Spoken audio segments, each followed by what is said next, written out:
Bien le bonsoir à toutes et à tous, c'est Cryptéo et aujourd'hui on va voir un sujet très important, comme d'habitude sur l'éducation, l'accompagnement dans le monde des cryptos. Que vous soyez débutant ou intermédiaire, c'est indispensable, je pèse mes mots, c'est indispensable ce que je vous dis.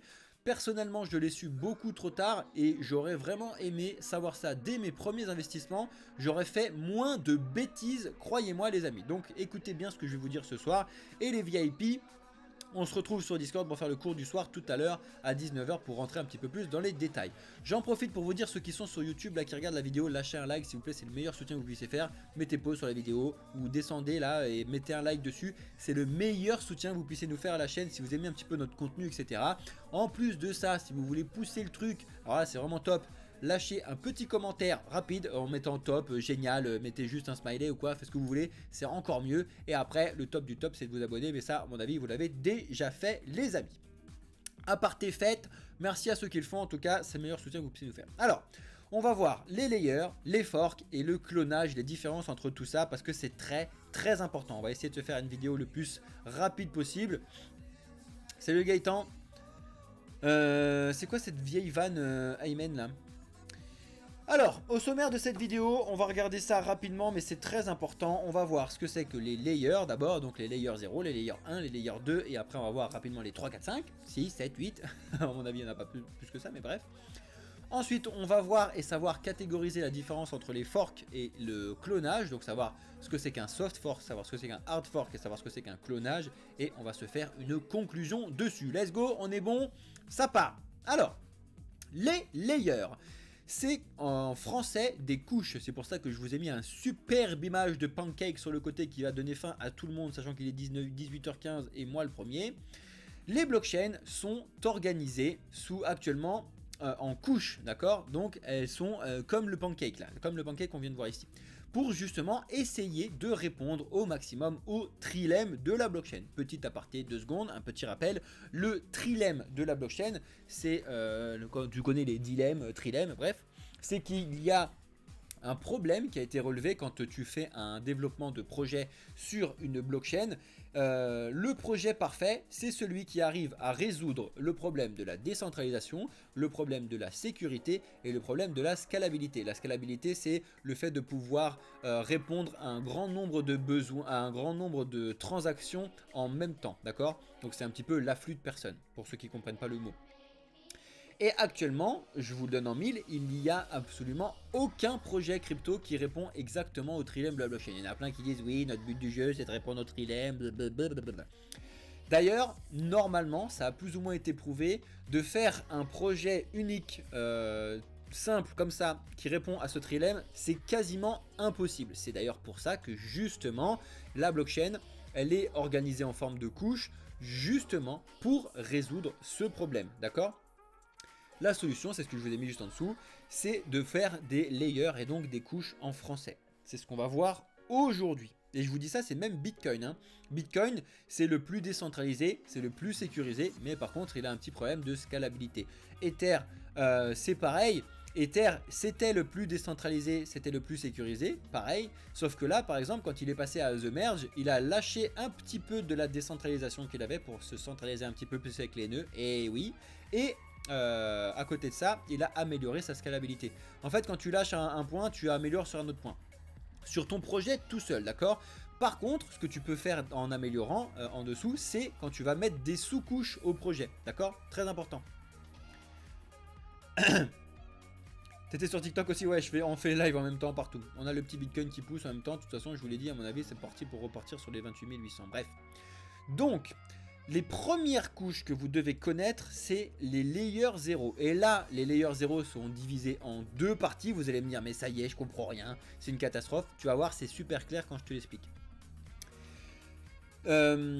C'est les deux parties, pour que je t'explique le plus simple, c'est tu as d'un côté le socle même de la blockchain en question, donc ça va être Internet, mine de rien Internet on en a besoin pour faire fonctionner la blockchain, donc c'est un des socles et c'est le layer 0, c'est un petit peu la couche, tu vas voir qu'après je vais te reprendre l'exemple des maisons et du village, tu vas tout comprendre. Internet c'est les nœuds de validation, donc c'est les nœuds du réseau Bitcoin, c'est les mineurs derrière etc, c'est les serveurs, c'est tous ces trucs là, ça c'est ce qu'on appelait les layers 0 avant 2019, d'accord? On les appelle toujours, on les appelle toujours les 0. On les appelle toujours, je sais pas pourquoi j'ai eu un accent qui a pété un câble d'un coup. On les appelle toujours les layers 0, mais depuis 2019, on a un nouveau type de projet qu'on appelle les layers 0 qui viennent d'arriver. C'est ceux qui prônent l'interopérabilité entre les blockchains de type layer 1, d'accord? L'objectif, c'est de créer un lien commun entre les layers 1 et donc entre les différentes blockchains. Pour que tu comprennes la différence entre les deux layers 2 que je t'ai dit, à la base, quand on est arrivé avec Bitcoin, enfin quand le Bitcoin est arrivé, visualise Bitcoin comme une maison, d'accord? Les fondations de la maison, sans quoi Bitcoin ne peut pas fonctionner, sans quoi ta maison ne peut pas tenir debout, bah c'est les nœuds du réseau, c'est Internet, etc. Tout ça, c'est les fondations de la maison.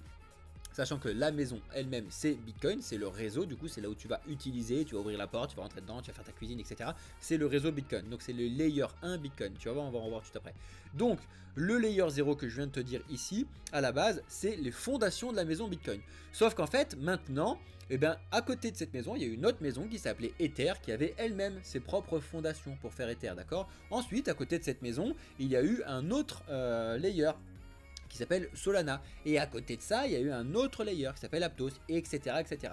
Et en fait ça fait que ça forme un village, d'accord, avec chacun ses fondations.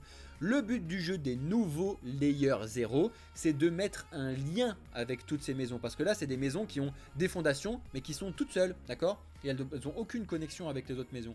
Et ben là, la connexion qu'il y a dans un village, bien évidemment, c'est la terre qu'il y a entre toutes les maisons. Parce que la terre, elle relie, parce que tu peux marcher, sortir de ta maison et aller dans l'autre maison, d'accord? Elles sont pas sur le même niveau, machin truc.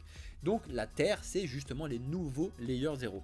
Normalement, avec cette explication, tu peux l'expliquer à n'importe quel débile mental et il va te dire, ok, j'ai compris ce que c'était qu'un layer 0. Ok, on est bon. Et du coup, ces layers 0 que je te dis qui sont la terre entre les projets, ce sont les projets Polkadot, ce sont les projets Cosmos avec Atom et ce sont les projets et c'est le projet Avalanche avec Avax. C'est pour l'instant les trois plus connus, les trois plus gros projets qui sont là pour faire un développement et ils sont plus ou moins nés tous en 2019 ou à partir de 2019, donc c'est pour ça qu'on les appelait les layers 0 à partir de 2019. On est bon? Let's go! Les layers 1 maintenant, parce que maintenant qu'on a vu les fondations de la maison, il faut voir qu'est-ce qui va se passer dans cette maison. Les layers 1, c'est les blockchains à proprement parler. Donc c'est le réseau Bitcoin, enfin c'est Bitcoin, c'est l'utilisation de Bitcoin, c'est l'utilisation de Solana, c'est l'utilisation du Cardano, c'est l'utilisation d'Ethereum, c'est l'utilisation de GLD, etc. etc. D'accord? C'est là où il y a le traitement des transactions, c'est là que le réseau fonctionne, donc c'est là que tu vas faire ta cuisine, c'est là que tu vas faire tes trucs. Tu vois, j'essaie à chaque fois de te faire une explication avec la maison, ok? Pour faire simple, c'est ce que moi j'appelle les projets mères dans le monde de la crypto, donc les projets parents. C'est pour ça que je vous ai mis une mère et son fils, ou sa fille, on ne sait pas là-dessus, bref, on s'en fout. En général, c'est grâce au projet de layer 1 que d'autres projets sont créés sans être directement des layers 2. Je vais t'expliquer ça tout à l'heure, juste après. En gros, c'est la base de la construction des projets, d'accord, les layers 1. C'est pour ça que tu dois aussi pas confondre la différence qu'il y a entre les layers 1, par exemple, entre une plateforme comme Ether et un projet Bitcoin qui est complètement différent, ou comme XRP et bref, ce qui sont des layers 1 mais qui sont différents. Bref, on va pas rentrer non plus dans les détails, le but du jeu c'est que tu puisses comprendre tout ce que je te dis. Ensuite, quels sont les principaux layers 1? Du coup, bah, je te l'ai mis, c'est le réseau Bitcoin, c'est le réseau Ether, c'est le réseau Cardano, c'est le Ripple, c'est le Solana, c'est le Binance Smart Chain, c'est le Dogecoin, et oui, c'est un layer 1, c'est le Litecoin, et oui, c'est un layer 1, mais c'est aussi autre chose, tu verras tout à l'heure. Bref, je te les ai pas tous mis parce qu'il y en a plein. Tu dois maintenant savoir les reconnaître, d'accord? Les layers 2, qu'est-ce que c'est qu'un layer 2? Donc c'est la sous-couche numéro 2 d'un layer 1, d'accord? Ça c'est normal. C'est les projets qui sont sous-couche directement du layer 1 visant à améliorer les lacunes du projet vis-à-vis du trilemme de la blockchain qu'on avait tout à l'heure. Comme je te l'ai dit, normalement tous les projets ils vont avoir une lacune, c'est-à-dire que c'est facile de mettre en place deux choses, d'accord, mais le problème c'est que pour la troisième en général c'est toujours un problème. Alors on va pas passer midi et 14h je sais pas quoi, quasiment tous les projets quand ils se créent, ils mettent la sécurité dessus. Parce que la blockchain, l'un des fondamentaux pour créer un projet layer 1, c'est forcément la base, c'est la sécurité. Ensuite, ces projets-là vont choisir s'ils vont plutôt mettre en place de la décentralisation à fond comme les bitcoins, comme l'était Ethereum, ou est-ce qu'ils vont plutôt miser sur de la scalabilité à fond. Parce qu'ils ne peuvent pas faire les deux. Jusqu'à présent, c'est impossible, je te l'ai déjà montré. Donc, la solution pour pallier à ça, donc les projets qui sont décentralisés, sécurisés, ils vont trouver un layer 2 qui va améliorer la scalabilité. C'est le cas d'Ethereum, c'est le cas de Bitcoin. Les projets qui sont exceptionnels sur la sécurité et sur la scalabilité vont trouver un layer 2 sur la décentralisation, c'est un peu plus rare. Je vous l'ai dit qu'en général, décentralisation, sécurité, c'est la base de la blockchain et le but du jeu après, c'est de le rendre scalable. Donc, les projets de layer 2 sont faits en général pour améliorer la scalabilité, c'est ce que je te dis. Et c'est sur cette couche-là qu'on essaie d'améliorer le réseau. Les layer 2, quand vous entendez layer 2, c'est pas une application en soi, c'est une amélioration du réseau. C'est-à-dire qu'en soi, tu vas pas faire grand-chose avec ce token-là, si ce n'est d'améliorer le réseau ou d'utiliser le réseau d'une certaine façon. Les utilisations de réseau, c'est ce que tu vas avoir après, mais d'abord, je te finis les layer 2. Les principaux layers 2, sous Bitcoin, c'est le Lightning Network, donc c'est ce que tu as entendu un petit peu actuellement qui va potentiellement arriver sur Binance, ça va être juste énormissime. Et sous Ethereum, c'est Optimism, c'est Arbitrum, c'est Matic, etc. etc. Je t'ai pas non plus tout mis les layers 2, il y en a plein, d'accord? Ensuite, qu'est-ce que c'est que les layers 3, 4, 5, etc. Ce sont les layers d'utilisation et d'application, d'accord? C'est là qu'on va retrouver tous les sous-projets d'Ether qui sont appelés les tokens ERC20. C'est là qu'on va utiliser et retrouver les applications décentralisées qu'on appelle les dApps. C'est là qu'on va retrouver les smart contracts. C'est là qu'on va retrouver les jeux. C'est là qu'on va retrouver tout ça, d'accord? Donc vous devez le savoir aussi reconnaître si ce tel ou tel projet c'est un layer, telle ou telle couche, etc.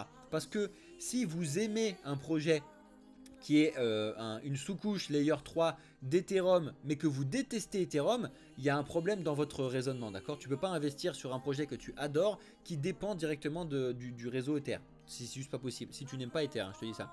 C'est pour ça que tu dois regarder ce truc-là. Il y a des gens qui n'aiment pas du tout Ether, c'est d'ailleurs pour ça qu'il y en a qui vont aller sur Cardano, il y en a qui vont aller sur Solana, etc. Et tu verras qu'il y a plein de projets qui sont développés sous Solana, qui ne sont pas développés sous Ether, etc. etc. Même si, c'est ce que je t'ai dit tout à l'heure, il y a des projets comme Cosmos, comme Polkadot, etc. qui vont justement permettre à tous ces projets Layer 3 de pouvoir communiquer entre les autres blockchains. Ça arrive à grands pas, mais là, par contre, le problème, c'est la sécurité. Donc, tu vois, on tourne toujours sur le trilemme de la blockchain. À chaque fois, c'est une catastrophe. Ok? Normalement, tu as compris ce que je t'ai dit. Donc là, on a vu, et n'importe qui peut comprendre et expliquer à n'importe qui ce que c'est que les layers 0, 1, 2, 3, 4, 5. Très bien. D'ailleurs, c'est pour ça que je t'ai dit que je t'ai fait le 0, 1, 2 et 3, 4, 5, d'accord? Parce que 3, 4, 5, c'est vraiment les applications directement en fonction du truc Kebi. Parce que tu vois, 3, ça va être le projet, 4, ça va être un token qui est sur ce projet, 5, ça va être un contrat parmi ce projet-là. Enfin bref, tu comprendras tout ça au fur et à mesure que je vais t'expliquer tout ça. Maintenant, qu'est-ce qui se passe avec les forks et le clonage? Je t'ai mis une grosse fourchette parce que fork en anglais, c'est fourchette. Bref, ça n'a absolument rien à voir avec les layers. Il faut bien distinguer ce que c'est que les forks et le clonage, et même dans ces notions là il y a des sous-notions à comprendre, d'accord? Les forks, c'est des changements directs sur la blockchain en question, donc souvent c'est sur la blockchain mère, donc le layer 1, d'accord? Et le clonage, c'est des copies de projets existants avec un objectif d'améliorer ou de changer un projet. Sauf que souvent le clonage est souvent nommé fork également. C'est pour ça qu'il ne faut pas que tu confondes tous les trucs, mais un petit peu partout, tu verras, je pense par exemple au Bitcoin Cash, qui est un fork de Bitcoin, sauf qu'en fait c'est un clonage de Bitcoin. Bref, blablabla. Je t'expliquer tout ça. Tu as donc les soft forks, c'est pour ça que je t'ai mis de la laine, parce que c'est soft, c'est tout doux, quand c'est tout doux, tout se passe bien. C'est les mises à jour qui vont être opérées sur les layers 1, donc les blockchains mères, et quand c'est un soft fork, c'est que la mise à jour ne change pas le protocole directement de la blockchain en question, et donc ne change pas le passé de ce qui s'est passé sur la blockchain, le passé de ce qui s'est passé, c'est génial. Et c'est décidé bien évidemment en accord avec toute la team de développeurs. C'est-à-dire que tout le monde s'est mis d'accord, c'est soft, oui, c'est génial, tout se passe bien, sans problème, sans affecter le passé, c'est très simple. Et il y en a très souvent, il y a énormément de soft forks qui se font sur la mise à jour Ether. Je t'invite à aller sur le réseau Ether et voir un petit peu ce qu'ils appellent les soft forks. C'est des mises à jour, bim, on améliore ce truc là, on a vu ce problème, on l'améliore, bim, tout le monde est d'accord, ça impacte personne derrière, on est bon, c'est un soft fork, d'accord? Tout va bien. Par contre, les hard forks, là je vous ai mis un petit rocher à côté parce que c'est dur, c'est un changement drastique dans une blockchain suite ou à un problème ou alors à une mésentente de la communauté ou des développeurs. C'est un petit peu ce qui risque potentiellement de se passer actuellement sur Bitcoin, encore une fois au sujet de la BRC20, des tokens qu'on peut mettre, des ordinals, etc. On va voir comment ça se fait, je te dis pas comment ça va se faire, mais c'est pas sûr du tout, encore une fois, d'accord? Les exemples de hard fork les plus connus, c'était The DAO sur Ethereum, parce que vous le savez peut-être pas, parce que vous n'êtes pas des anciens comme moi, mais Ethereum a eu un très gros hack sur le projet The DAO en 2016, et en fait Ethereum a complètement forké, donc a changé, et l'Ethereum que tu utilises maintenant, ça n'est pas l'Ethereum qui a été développé en 2013. Non, non, non, tu utilises l'Ethereum maintenant du fork de 2016. Si tu veux utiliser l'Ethereum qui est le premier Ethereum qui a été créé, tu vas voir ce qui se passe sur le projet Ethereum classique. Parce que c'est comme ça que ça s'est fait. Tu dois comprendre ce que je viens de te dire là-dessus avec Luna et Luna classique. Parce que c'est exactement la même chose. Il y a un gros problème, hop, on repart en arrière, on fait une copie et bim, et on se sépare et tout va bien. C'est pareil avec le Bitcoin Cash pour le projet Bitcoin qui s'est passé en 2017 il me semble. On voulait améliorer la scalabilité sur Bitcoin, les développeurs n'étaient pas contents, ils voulaient rajouter du nombre de, je sais plus si le cas c'était de, je crois que c'était de, je sais plus si c'était de diminuer la vitesse de résolution des blocs, et donc d'avoir plus de blocs, ou alors si c'était d'augmenter le nombre de transactions par bloc. Mais bref, ça engendre un tas de problèmes, et du coup ils ont fait un fork, et il y a le Bitcoin Cash qui est parti d'un côté, d'accord? Tu dois comprendre ce que c'est qu'un hard fork, d'accord? Donc ça c'est une explication simple de ce que c'était que les hard forks. Sauf que les hard forks, c'est également autre chose, mais qu'on appelle aussi le clonage. C'est comme son nom l'indique, un copier-coller d'une blockchain layer 1, d'accord? C'est un changement dans le code source qui en fait un tout nouveau projet. Soit un hard fork, soit un nouveau projet complet. Je m'explique. Tu as des projets que je pense par exemple au Litecoin. Le Litecoin, c'est un projet qui a été développé par Charlie Lee en 2011 qui justement disait « J'adore le projet Bitcoin, ça fonctionne, ça fait déjà 2 ans que ça tourne, c'est génial, oui, parce que c'était en 2011. L'idée est bien, mais on pourrait faire mieux. Je pense que si au lieu de mettre 10 000 transactions sur un bloc, on va en mettre 100 000, ça va être déjà vachement mieux. » Donc, il a copié-collé le code de Bitcoin parce que toi aussi tu peux le faire. Il a changé un petit bout dans le code en disant que c'était plus 10 000, c'était 100 000. Hop, et il a changé du coup, il a multiplié par 4 le nombre de tokens créés. C'est-à-dire qu'il n'y a pas 21 millions de Litecoin, il y en a 84 millions de Litecoin. Donc ça c'est pareil, il l'a mis dans le code et il a lancé la machine. Et c'est pareil que Bitcoin, c'est un copier-coller du réseau de Bitcoin. C'est un projet qui est en proof of work, qui est en minage, bim bam boum. C'est un hard fork, mais c'est également un tout nouveau projet. C'est-à-dire que ça n'a rien à voir avec Bitcoin, si ce n'est que l'idée c'est la même, d'accord? Mais ça n'a... Il n'y a pas de lien direct, c'est-à-dire que si le Bitcoin se vient de la tronche, ça ne veut pas forcément dire que ça va faire le Litecoin se viander, etc. D'accord?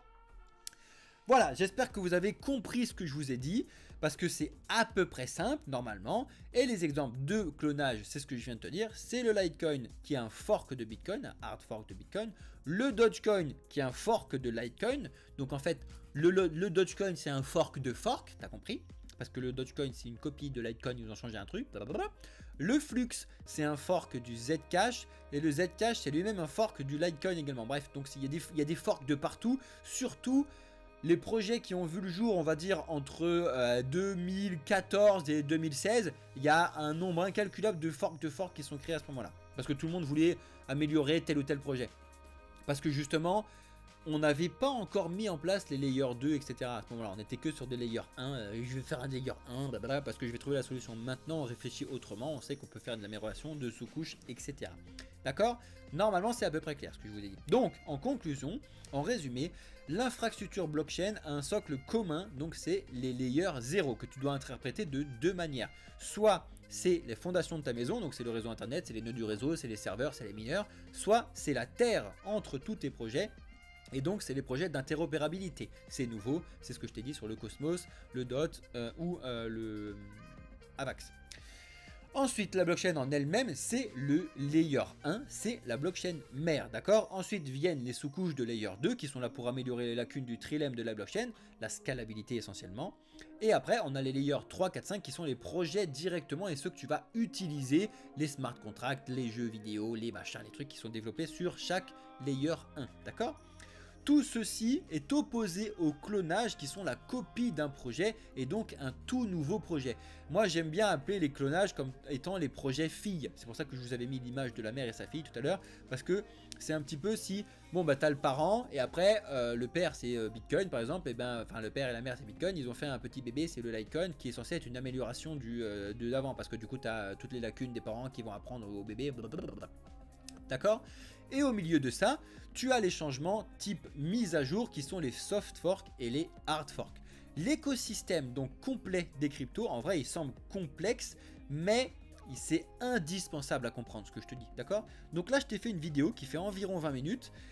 Tu dois avoir compris ce que je t'ai dit, tu peux la revoir parce qu'elle est bien évidemment disponible sur YouTube. Merci à tous ceux qui s'abonnent et tous ceux qui lâchent des likes les amis. Si vous êtes arrivé jusque là dans la vidéo, vous êtes les boss des boss. Et si vous êtes arrivé jusque là et que vous n'avez pas lâché de like, qu'est-ce que vous faites? Lâchez un like sur la vidéo les amis. Voilà, donc c'était très rapide, c'était vraiment juste pour vous faire une petite présentation de ce que c'était que les layers et les forks rapidement. Et après tout à l'heure à 19 h on va faire le point plus rentrer dans les détails point de vue investissement avec les VIP les amis. Est-ce que ça vous a plu cette vidéo? Si jamais ça vous a plu, lâchez un like comme je vous l'ai dit sur YouTube. Et si jamais vous avez des questions, posez vos questions directement dans les commentaires et lâchez-vous. Vous posez pas du tout à cette question dans les commentaires des vidéos. Alors je sais que vous avez plein de questions. Je sais qu'il y a des gens qui vont me dire, là par exemple la question typiquement, c'est de me prendre un projet au hasard que vous aimez bien et de me demander, tiens ça c'est quoi? C'est un layer 2, 3, 4, 5. Posez-moi une question. Posez-moi cette question directement dans les commentaires de la vidéo YouTube. Vous savez que je les regarde, qu'on les regarde, qu'on y répond. Et si jamais vous avez envie de faire plutôt une conversation, venez sur notre Discord. Vous avez tous les liens dans la description si besoin les amis. Et le but du jeu encore une fois, c'est que vous puissiez être au courant le plus rapidement possible et savoir comment ça fonctionne. Voilà les amis, donc je vous laisse là pour ceux qui sont sur YouTube. Merci à vous d'avoir suivi cette vidéo. C'était Cryptéo pour le projet Blockchain Capital. Je vous souhaite à toutes et à tous une excellente soirée, nuit, matin, tout ce que tu veux. Ciao les amis.